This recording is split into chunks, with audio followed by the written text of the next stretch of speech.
అందరికీ నమస్కారం. కాకినాడ రూరల్ నియోజకవర్గంలో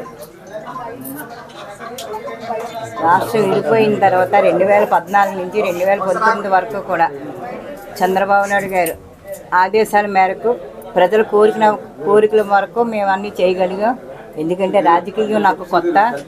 వంటింట్లో ఉల్లిపాయలు కోసుకునే దానికి నాకు ఆ వేళ భాస్కర్ రామారావు గారు జడ్పీటీసీగా ఎమ్మెల్యేగా ఇవ్వటం, అప్పటి నుంచి ఇప్పటి వరకు నేను రాజకీయంగా నా భర్తకి ఉండి, నా భర్త నాకు తోడుగా ఉండి అన్ని విధాలా మేము ప్రజలకు సేవ చేయడానికి మేము ఇద్దరం కూడా ఉన్నాం. అందుకే ఈవేళ మేము ప్రజలందరూ కూడా ఆనందలక్ష్మి కావాలని కోరుకుంటున్నారు. ప్రజలందరూ కోరుకుంటున్నారు. 5 సార్లు నేను ప్రతి గడపకి ఎక్కి దిగితే అందరూ అన్నారు, ఎందుకమ్మా 5 సార్లు మీరు తిరుగుతారు, మీరు చేసిన అభివృద్ధిగా మేము ఓటేస్తాము, ఎంతమంది వచ్చినా నీకు ఓటేసి మేము తీరుతామని చెప్పడం జరిగింది. దానికి ఓకే అన్నాము, అన్నీ చేసాము. మా నాయకుడు పొత్తు పెట్టుకున్నాం. అలా ఈవేళ జనసేనకి వెళ్తుందా టీడీపీకి వెళ్తుందా మాకు ఎవరికి తెలీదు. కానీ ఏ పార్టీకి ఇచ్చినా మా నాయకుడి నమ్మకం మీద నాకు కూడా ఉన్న ప్రజలు కానీ నా భర్త అడుగుజాడల్లో నేను ఎప్పుడు కూడా ఉంటాను. మేమందరూ ఒకే మాట అనుకుని పార్టీని నెగ్గించడానికి మేమందరం కూడా సహకరిస్తాం.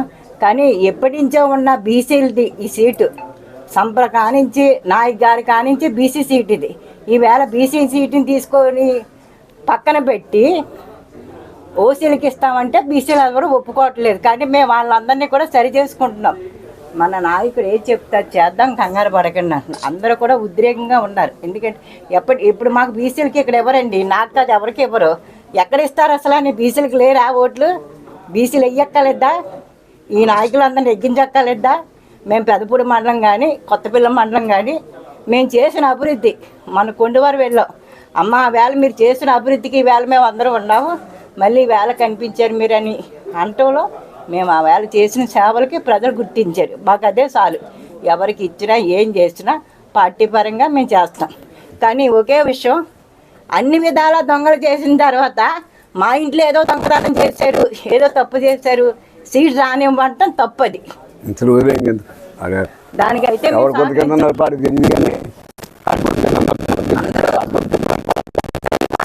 నేను ఏది చెప్తున్నా కూడా ఉన్న ప్రజలందరూ ఆలకిస్తారు. మేము పార్టీకి సాయం చేస్తాం. ఎప్పుడు కూడా తెలుగుదేశం ప్రభుత్వాన్ని కానీ మా చంద్రబాబు నాయుడు కానీ మేము ఎప్పుడు అన్యాయం చేయం. మాకు ఆ విధంగా మీకు చేసాం.